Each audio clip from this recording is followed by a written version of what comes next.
ಅಂದರೆ ಇದು ನಮ್ಮ ಸೆನ್ಸೋರಿಯಲ್ ಆ್ಯಕ್ಟಿವಿಟೀಸ್. ಇದು ನಮ್ಮ ಸೆನ್ಸೋರಿಯಲ್ ಶೆಲ್ಫ್. ಸೆನ್ಸಸ್ ಏನಂದರೆ ನಮ್ಮದು ಬ್ರೈನ್ ಒಂದು ಫೀಡಿಂಗ್ ಮೆಷಿನ್ ಥರ. ಅದು ನಾವು ಏನಾದರೂ ನೋಡಿದಾಗ, ಮುಟ್ಟಿದಾಗ, ಸ್ಮೆಲ್ ಮಾಡಿದಾಗ ಅದು ಇನ್ಫಾರ್ಮೇಷನ್ನು ನಮ್ಮ ಸೆನ್ಸ್ ಆರ್ಗನ್ಸಿಗೆ ತಗೊಳ್ಳೋಗುತ್ತೆ. ಹಾಗೆ ಇದು ನೋಡಿ, ಇದು ನಮ್ಮದು ಹೈಟ್ ವೇರಿಯೇಷನ್ ಸಿಲಿಂಡರ್ಸ್ ಅಂತ.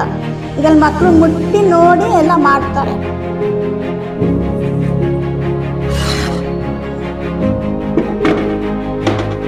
ಇದು ಡಯಾಮೀಟರ್ ನೋಡಿದ್ರ, ಇದು ಡಯಾಮೀಟರ್ ವೇರಿಯೇಷನ್. ಇದು ಸ್ಮಾಲ್ ಸರ್ಕಲ್ಸ್ ಡಯಾಮೀಟರ್ ಇಂದ ನಾವು ಕಲಿಸ್ತೀವಿ.